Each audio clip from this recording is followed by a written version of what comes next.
নমস্কাৰ ছাত্ৰ ছাত্ৰীসকল, ই কক্ষালৈ তোমালোকক স্বাগতম। মোৰ নাম সৰ্বৰী নাথ।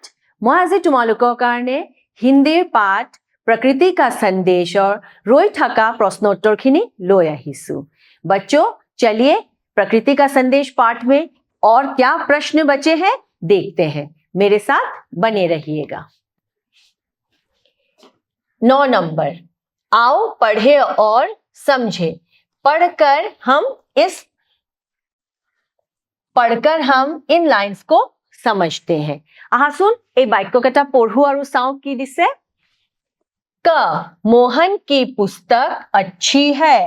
मोहन और पुस्तक, इन दो शब्दों के नीचे रेखा खींची है। मोहन क्या है? किसी व्यक्ति का नाम है, एक व्यक्ति का नाम है। और पुस्तक एक वस्तु है ना। उसी तरह जंगल एक स्थान है और शेर, जंगल में शेर और हाथी रहते हैं। शेर और हाथी जानवर है, जानवरों के नाम है। तो बच्चों, मोहन की पुस्तक अच्छी है, यहां मोहन व्यक्ति है और पुस्तक वस्तु है। उसी तरह जंगल में शेर और हाथी रहते हैं। जंगल स्थान है और शेर और हाथी जानवरों के नाम है, जानवरों के नाम है।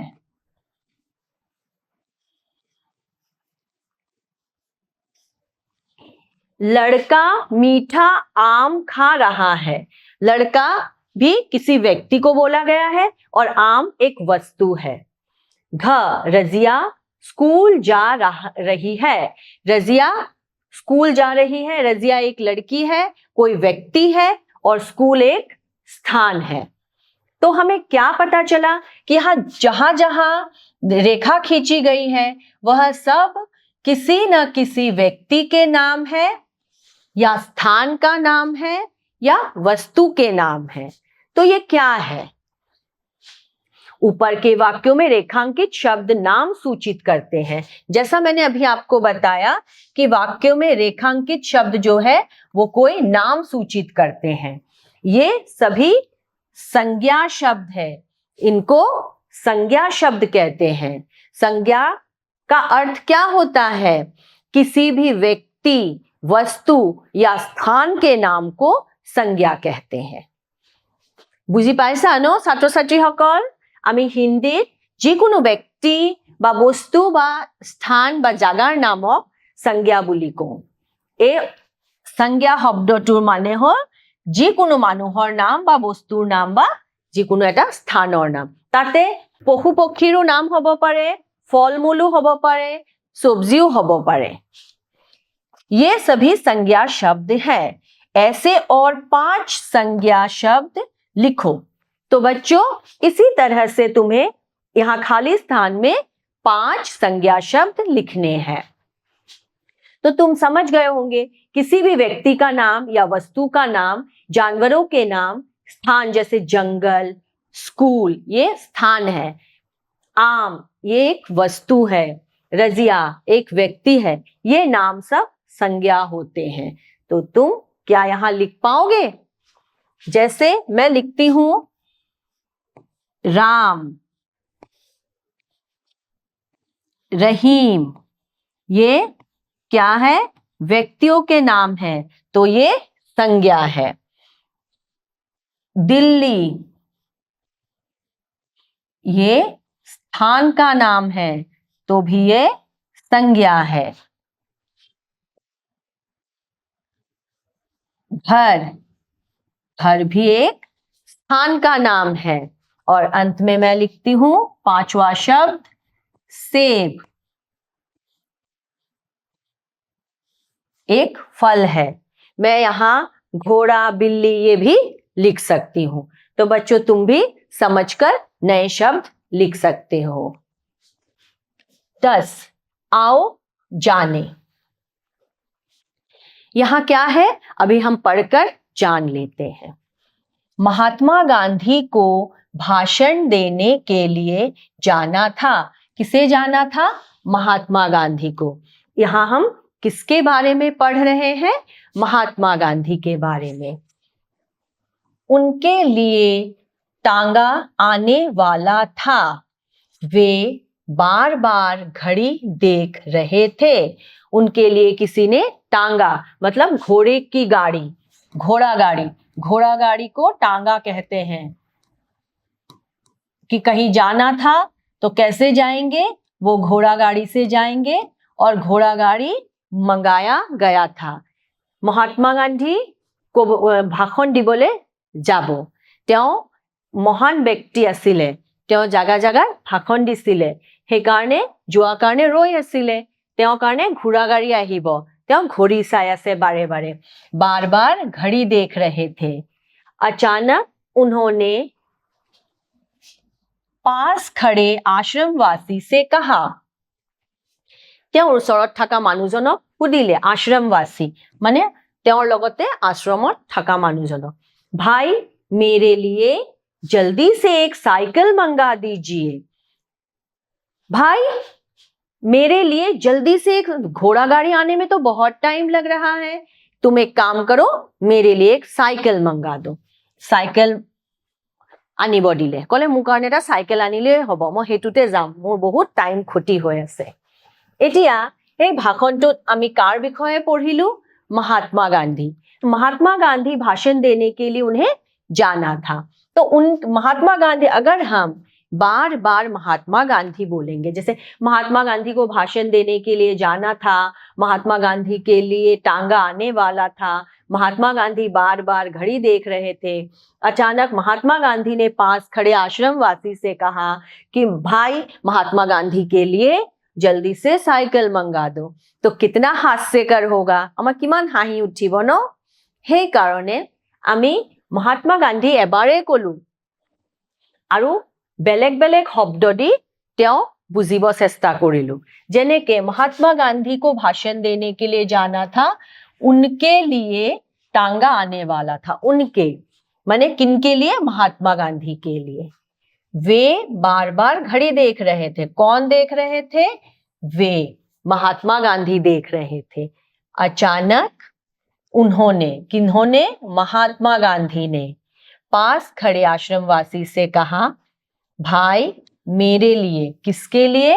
महात्मा गांधी के लिए जल्दी से एक साइकिल मंगा दीजिए। याते जोत जोत मैं गोल के सीन लगाइছো, हे सब ठाइते तुमी महात्मा गांधी लिखिब पारा, हेतु शुद्ध हब, किन्तु हेतु पढ़िबले खुबे अद्भुत शुनिब। हे कारणे आमी महात्मा गांधी एबारे लिखिलु और तार ठाइत आमी उनके, वे, उन्होंने, मेरे जैसे शब्द उस स्थान पर लगा दिए। इन वाक्यों में संज्ञा शब्द माने महात्मा गांधी एजन व्यक्ति नाम, हेतु होल संज्ञा शब्द के स्थान पर उनके, वे, उन्होंने, मेरे एनुका चारिटा शब्द प्रयोग करिसु। जैसे शब्दों का प्रयोग हुआ है। महात्मा गांधी के लिए ही, जहां हम महात्मा गांधी ने लिख सकते थे वहां हमने उन्होंने लिखा। तो महात्मा गांधी के लिए के स्थान पर हमने उनके, वे, उन्होंने, मेरे जैसे शब्दों का प्रयोग किया। ये शब्द क्या कहलाते हैं? सर्वनाम कहलाते हैं। इनके अलावा एनुका धৰণৰ शब्दবিলাকক আমি हिंदीत सर्वनाम बुली कওঁ। जेनेके सर्वनाम की परिभाषा है, जो शब्द संज्ञा के स्थान पर आते हैं उन्हें सर्वनाम कहते हैं। माने संज्ञा नहीं लिखते हैं, वहां और एक शब्द लिख देते हैं जिससे लेख सुंदर बन जाता है। आमी लिखा तुक धुनिया करार कारणे संज्ञार स्थानत बेलेग एटा शब्द लिखि दिउ, हेकेटाके आमी सर्वनाम बुली कওঁ। इनके अलावा आरु की सर्वनाम आछे? मैं, हम, आप, यह, वह, क्या, कौन, कब, कोई सर्वनाम के उदाहरण है। तो यहां हमें तो लेख में 4 सर्वनाम मिले हैं, उनके, वे, उन्होंने, मेरे। लेकिन इसके अलावा भी सर्वनाम होते हैं, जैसे मैं, हम, आप, यह, वह, क्या, कौन, कब, कोई, ये सब सर्वनाम है। तो आगे क्या है देखते हैं। कविता में आए निम्नलिखित सर्वनामों से एक एक वाक्य बनाओ। हमें इन सर्वनामों से वाक्य बनाने हैं। तुम और अपना। तुम सर्वनाम से एक वाक्य बनाना है और अपना सर्वनाम से एक वाक्य बनाना है। मैंने क्या दिया है देखें। तुम कहाँ जा रहे हो, तो ये तुम एक सर्वनाम है और उसका वाक्य। अपना सर्वनाम, अपना काम खुद करना चाहिए। तुम इस तरह के नए वाक्य भी बना सकते हो। 11, आओ पहेलियां समझे और उत्तर लिखें। पहेलिया आमी जे हाथर को प्रार्थना हे पहेलिया माने हाथर। आहासुन चाओ ए हाथर केटार उत्तर की। इन पहेलियों के उत्तर देखते हैं। बहुत सुंदर पहेली है। क ऊंट की बैठक हिरन की चाल, वो कौन सा जानवर जिसके दुम न बाल। ऊंट जैसे वो बैठती है, हिरन जैसे वो चलती है, उसके न दुम है न उसके बाल है। तार नेगुरु नाय, गात चुलिও নাই, হেনেকুৱা কি পশু আছে। উত্তৰটো কোৱাচোন। মেণ্ডক আমি অসমীয়াত ভেকুলী বুলি কওঁ। देखिसा। ख किसकी आंखें होती है पर देख नहीं सकता। आंखें होती हैं लेकिन वो देख नहीं सकता। मेरी तो आंखें हैं, मैं तुम लोगों को देख रही हूं, लेकिन इसकी आंखें होती है लेकिन वो देख नहीं सकता। नारियल আমি অসমীয়াত नारिकल বুলি কওঁ ন। ग वह कौन है जिसका मुंह नहीं पर बोलता है। मुंह नहीं है पर बोलता है। मुंह नहीं है, हमारे पास तो मुंह है इसलिए हम बोलते हैं, लेकिन इसके पास मुंह नहीं है और वो बोलता जाता है। देखते हैं उत्तर। उत्तर पत्र या टेलीफोन। पत्र, पत्र या टेलीफोन, चिठी বা টেলিফোন। মই উত্তৰটো দিছো চিঠি বা টেলিফোন। তোমালোকে বেলেগ যদি মনত আহে কব পাৰা, কিন্তু তোমালোকৰ কথাটো মিলিব লাগিব যে মুখ নাই কিন্তু কথা কয়। তাৰ মানে পত্ৰ, পত্ৰ মানে আমি পত্ৰ পঢ়িব পাৰো ন। কোনোবাই যদি আমাক কিবা এটা লিখিছে তাৰ মনৰ কথাখিনি আমি গম পাওঁ। সেই পত্ৰটো এইটো মুখেদি নকয় কিন্তু আমি তাৰ কথাখিনি বুজি পাওঁ। টেলিফোন এই মোবাইল আহাৰ আগতে আমাৰ এই যে ল্যান্ডলাইন ফোন বিলাক, হেতুৱে আমাক কথাবিলাক কৈছিলে। হেৰ মুখ নাই। घ किसके पैर नहीं होते पर चलता है। पैर नहीं है, हमारे जैसे पैर है लेकिन इसके पैर नहीं है। हम चलते हैं, पैर है इसलिए, और वो चलता है उसके पैर नहीं है। क्या हो सकता है इस पहेली का उत्तर। समय, समय। समय रोई ना থাকে, समय गुसी जाए। समय किसी के लिए नहीं रुकता, लेकिन इसके तो पैर हमने कभी नहीं देखे, लेकिन वो चलता जाता है। 12 नंबर, आओ यह भी करें। क अपने आसपास की प्रकृति का निरीक्षण करके अपना अनुभव कक्षा में सुनाओ। तुम्हें अपने आसपास मतलब अपने विद्यालय या घर के आसपास की प्रकृति का निरीक्षण करना है, मतलब देखना है, अच्छे से सोचना विचारना है कि मेरी प्रकृति कैसी है। क्या मैंने बहुत सारे पेड़ काट दिए हैं, क्या मैंने अपने आसपास के स्थानों को पूरा डस्टबिन बना दिया है। यह सब देखना है। निरीक्षण का अर्थ होता है अच्छी तरह से देखना और अनुभव लेना। আমি খুব ভালদৰে নিজৰ ওচৰৰ প্ৰকৃতিটো চাব লাগিব, ওচৰত থকা বাতাবৰণটো চাব লাগিব আৰু চিন্তা চৰ্চা কৰি উলিয়াব লাগিব যে আমাৰ প্ৰকৃতিটো কেনেকুৱা। আমাৰ ওচৰত গছ-গছনি আছেনে, পশু-পক্ষী আছেনে, আমি লেতেৰা কৰিছোনে পৰিৱেশটো, সেই বস্তুটো চাই আমি শ্ৰেণীকোঠাত गाई দিব লাগিব, শুনাই দিব লাগিব। तुम्हें अपने खुद के विद्यालय और घर के वातावरण के बारे में लिखना है और उसको पढ़कर कक्षा में सुनाना है।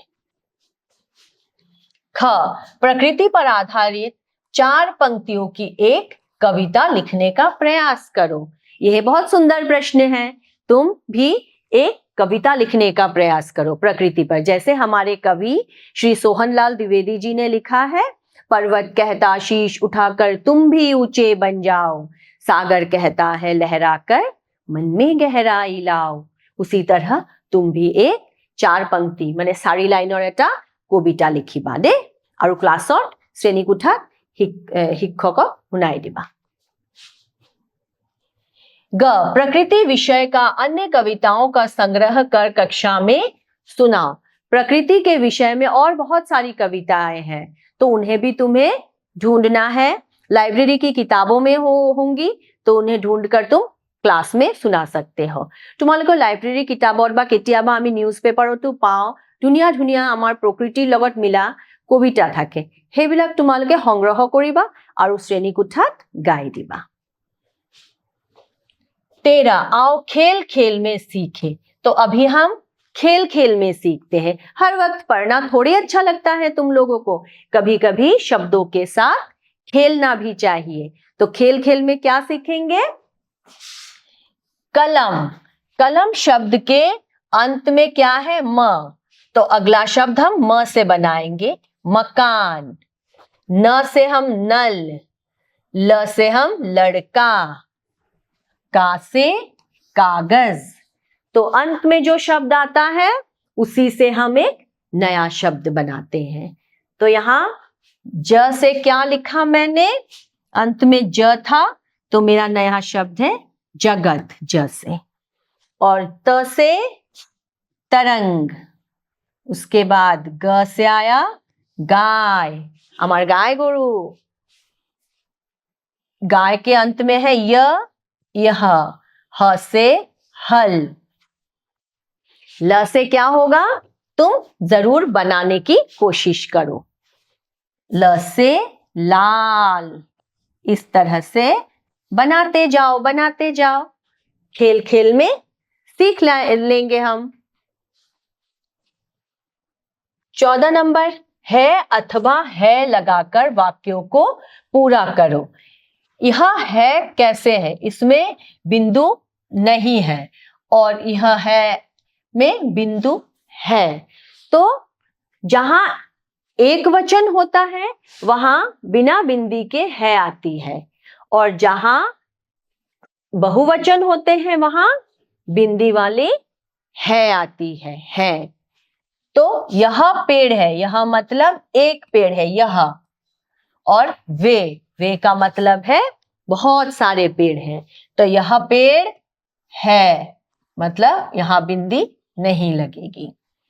वे पेड़ है, यहां बिंदी लगेगी। यह लड़का है, ये लड़के हैं, यहां हम बिंदी लगाएंगे। तुम लोग सोचते हो ना कि कहां बिंदी लगेगी कहां नहीं लगेगी, तो ये इसका एक कारण है। यह पक्षी है, वे पक्षी है। वह घोड़ा है, वे घोड़े है। इस तरह से देखो मैंने करके रखे हैं। 15 नंबर प्रश्न, आओ पाठ में आए कुछ शब्दों के अर्थ जाने। अभी पाठ के अंत में हमें कुछ शब्द और उनके अर्थ दिए हैं, इससे हमें पाठ को समझने में और आसानी होती है। आइए देखते हैं। पहला शब्द है शीश। शीश का अर्थ होता है सिर, हमारा माथा। गहराई, गंभीरता, गंभीरता। तरंग, लहर, ढो। मृदुल, कोमल, कुमोल। उमंग, उत्साह, जोश, उत्साह। धैर्य, ধীৰজ सहने की शक्ति ধৈৰ্য ধৰা এইকেইটা শব্দ আৰু অৰ্থ তোমালোকে নিশ্চয় বুজি পাইছা আৰু আজি মই এইখিনিতে সামৰণি কৰিছো ধন্যবাদ